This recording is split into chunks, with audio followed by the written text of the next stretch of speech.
All right. Welcome to this presentation and how to leverage the BCG Matrix to position a startup in high growth markets. Awesome.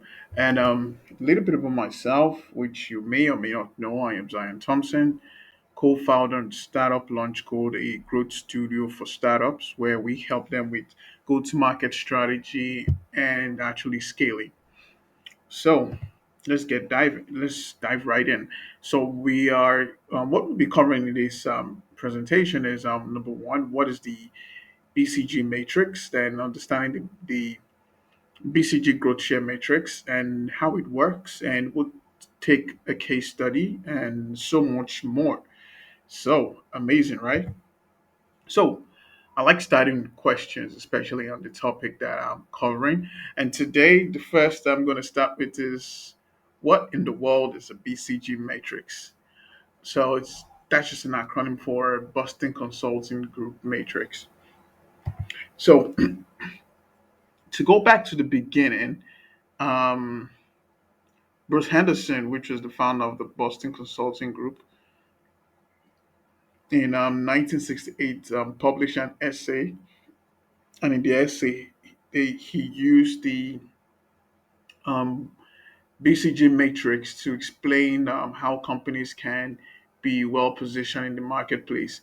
And then from then on, the BCG group have used that matrix to help many Fortune 500 companies to expand and grow, and even like advising on what kind of products they should look at putting in the market.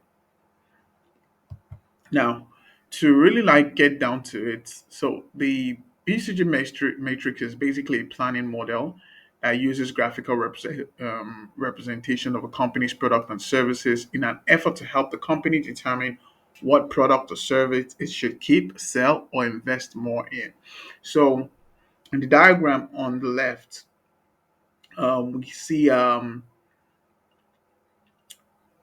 BCG matrix, where we have the relative market share, the market growth rates, star, question mark, cash flow, and dogs. And we'll dive right into it because this is one matrix that I feel every founder, every business owner needs to understand to know what kind of products you need to be thinking about in relation to the market, and also what what um, growth rates you should look at in every market you hope to go into. So there are three key elements of the BCG matrix. Number one is the market share. Number one is the market growth, then the market share, then the quadrant. That these are like three core elements of the BCG matrix. But in terms of like understanding it, so we all know like when you're going to a market, the very first thing is you need to understand is how big is that market and how fast is that market growing. So um, the more a market keeps growing or the faster it grows, the more opportunities you can leverage within that market, right? Then next is also the market share. How much market share can capture, you know, within that market? Like if you have a market that is a $300 billion market and you're getting like a 0.1% market share, you're good. You're really good.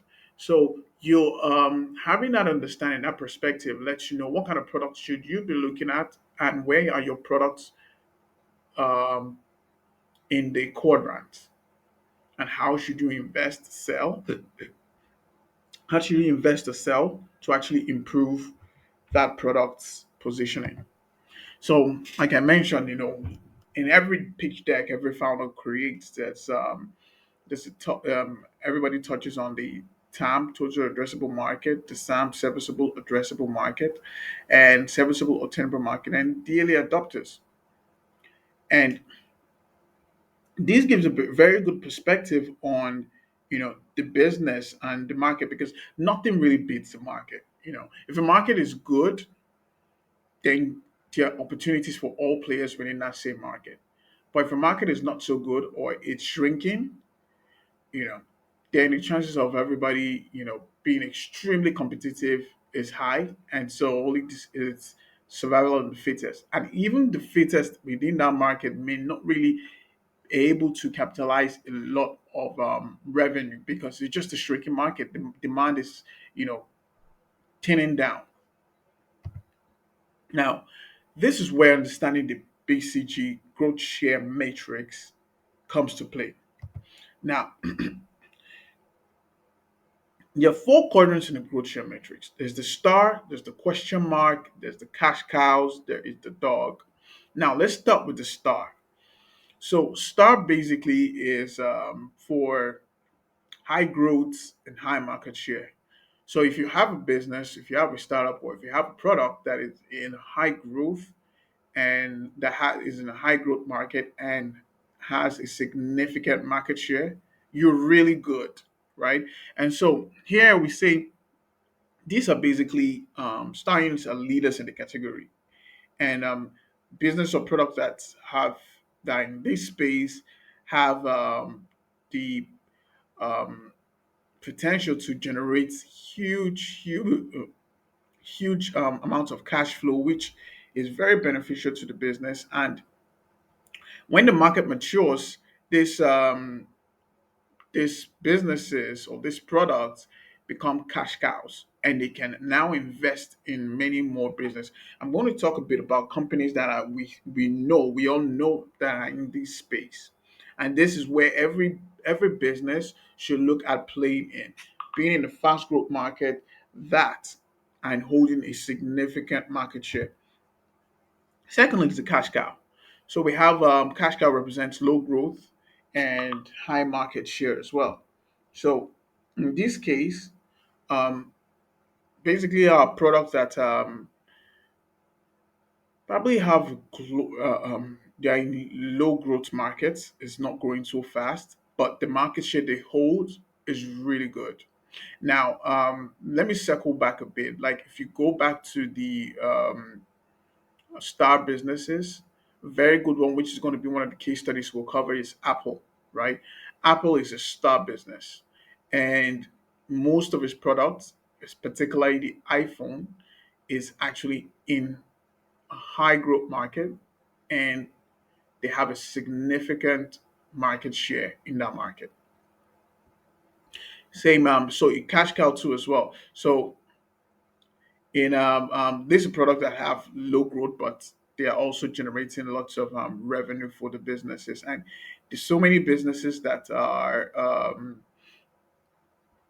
that we can think of, in this space that have so much. And this also is where um, companies that drop down to this. So I think cover it later. So from a start business tendencies that business company or product will drop down to the cash cow and begin to diversify. So you see companies like Amazon.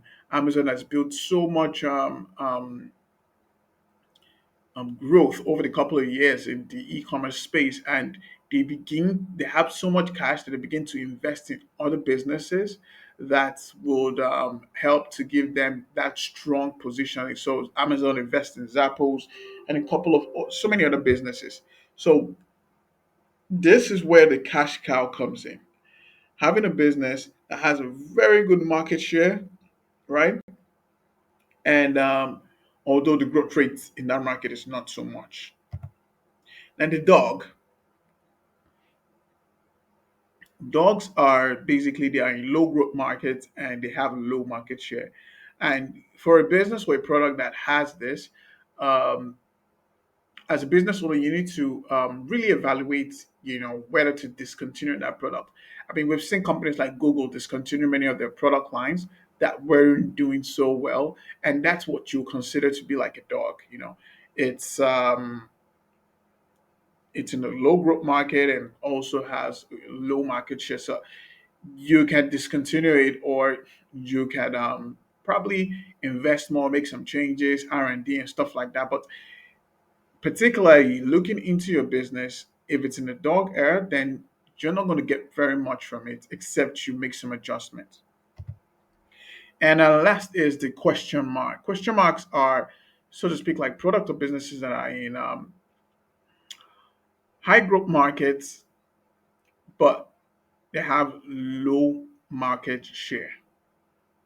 Now, with many of this, what most businesses do is they invest more in the product to actually move it in to become a star.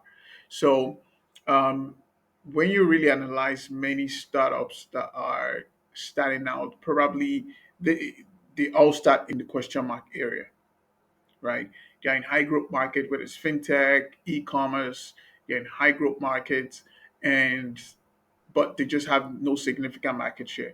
So what they do is you're probably going to raise funds to work on your product and do some more marketing, get more awareness, visibility that will ultimately allow you to become a star business. So that is the most important thing every founder business owner should really look at. How do you take your question mark business, great idea, fantastic idea, great product, fast growing market, to a star?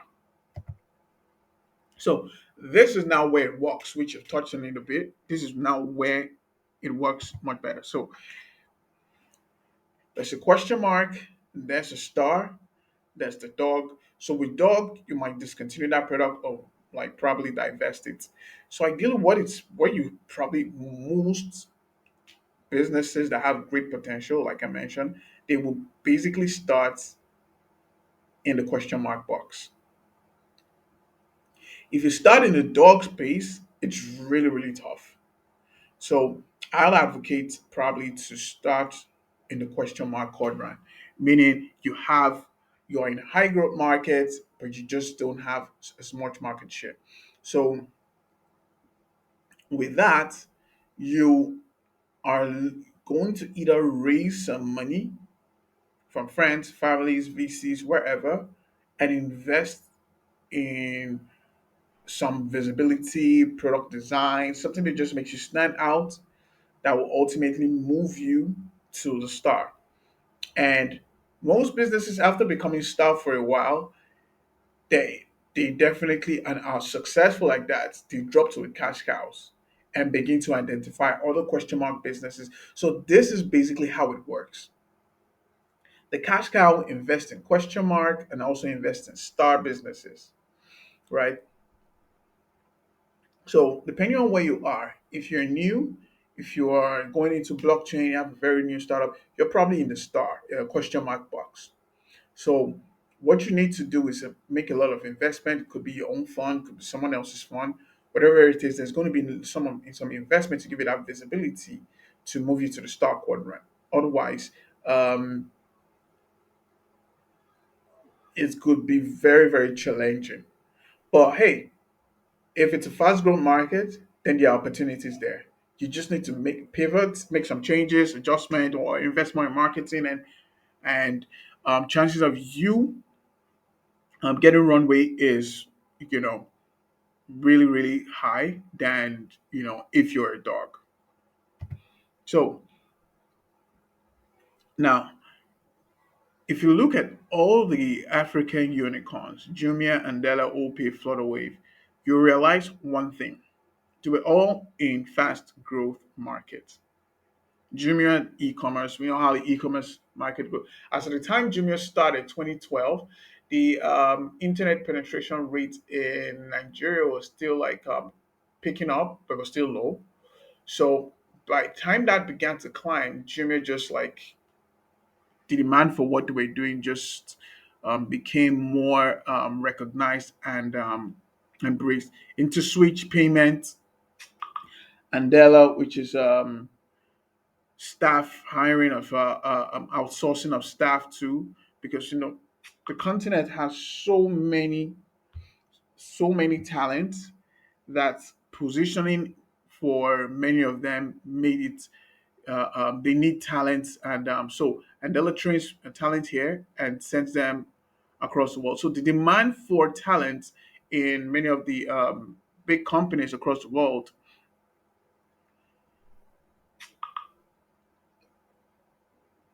position Andela as the perfect product or service provider to meet that market. OP, fintech.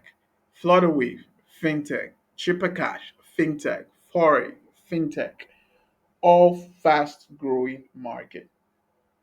So this is these are the things that you need to understand when you are creating your product, and thinking about what you started to start up. You want to go first and foremost for fast growing market.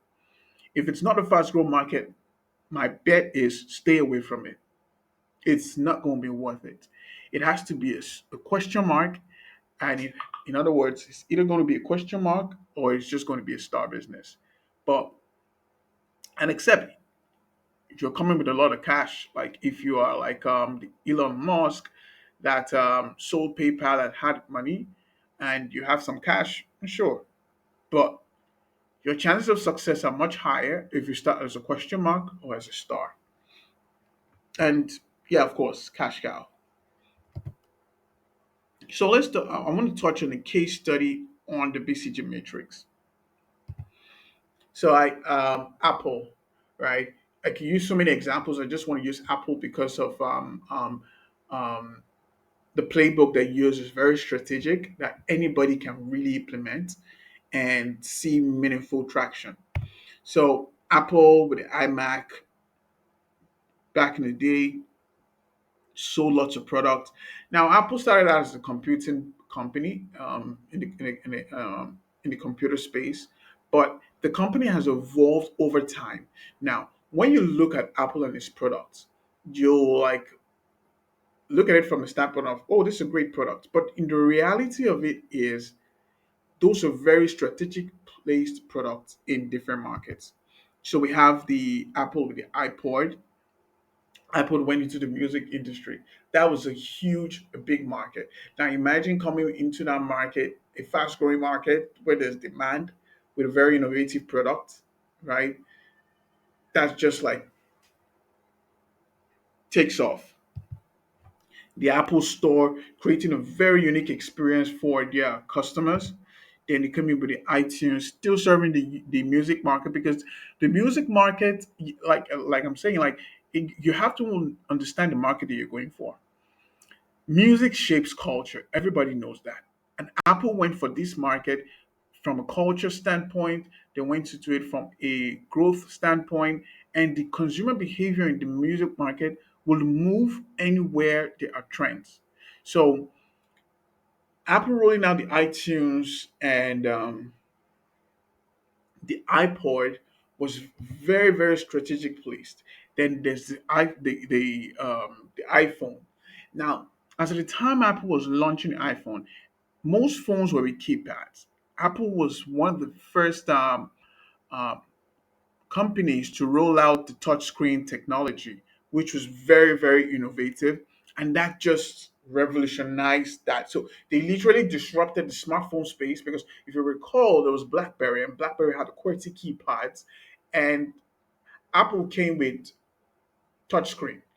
I mean, it took me a while to even get used to touchscreen because I just thought it was ridiculous. But that innovation within that market gave Apple significant market share that they still hold to date. The App Store also revolutionizing because with the emergence of smartphones, the need for apps just began climbing, and Apple built that ecosystem with the App Store, and voila, there just was that climb. The iPad 2, very innovative. The tablet market, very innovative product in very big high growth market, and that's just what Apple did. The iCloud, the Apple Watch, the wearables industry, disrupting it, and AirPods as well. And if you really want to analyze the BCG matrix for Apple, right? There are a number of things to look at in terms of like what are the star products, what are the question mark products, what are the dog products, and what is the cash cow, right? So for let's start with the dog, right? I mean, we all know Apple discontinued the iPod, right? But at the point in time, it was really, really very innovative product. But it became, as a result of the competition and everything, it just became a product in it began to lose market share. So many players came into the space. Guys from China flooded the marketplace. Samsung, there's so many of them. So the dog, in terms of losing significant market share, and that market wasn't growing so fast because if you think of it, Apple really evolved the iPod into the iPhone, right? So with the iPhone, you have music, you have so many things as well. So definitely there was no need to even continue that. So that product was discontinued. So in terms of the dog, Apple, in terms of the dog, the iPod was the dog for Apple. Second is the star. Star, as matter till date, the iPhone generates the most amount of revenue for Apple. And what is quite interesting, because this is one product that serves as a cash cow as well as a star. It's still very innovative and it still holds a significant market share for Apple that gives them very good attention and traction. Um, Next is also the cash cow, which is, I think I'll put it as the Apple services, which as well, the iPhone 2 could be put in here. But Apple services generates so much revenue. It's the second largest revenue generator for Apple after the iPhone. So, which it's a core of Apple's ecosystem. Everything is synced, with the Apple services, subscription, and everything else. And the question mark is Apple TV. It's innovative, it is great, but it's still something that Apple's yet to capitalize on. And but the beauty of the question mark is, if you notice, Apple TV and many of them are trying to play in the same space that Netflix is. There's Disney Plus, and many of them, and considering that entertainment is a huge market, there is the optimism that Apple TV can gain a significant market share within this market. So, having said that, let's come to how you can harness the power of the BCG matrix. And it's simple in four easy steps. First, you need to access the market that you are intending to go into. Now, if you recall my example where Apple, went into the music space and the different markets and everything else, you need to know number one, what is demand and supply like within that market, right? And two, what is the growth rate? How fast is that market growing? Very critical. How fast is that market growing? Three is to create a product that serves the market's needs in a very innovative way. Now, think about it. You cannot go into an existing market with the same thing everybody else is doing. And that's what I see a couple of so many fintechs doing. They're going into that market with almost the same product everybody out there is doing. And I don't even know how you intend to get significant market share. Yes, it is a fast growing market, but you can't go into a fast growing market with the same thing that already exists within that market. And so it's very important that you are taking a very innovative approach to building your product and looking at what is acceptable and also aligning it with the needs that exist, but just giving it a very, very, fresh outlook perspective. And fourth is to launch. Launch it, make changes, and iterate, and then you can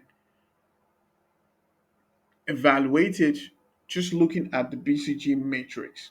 So we've come to the end of the presentation and look forward to the next one. to share more insight on how you can position your startup for growth and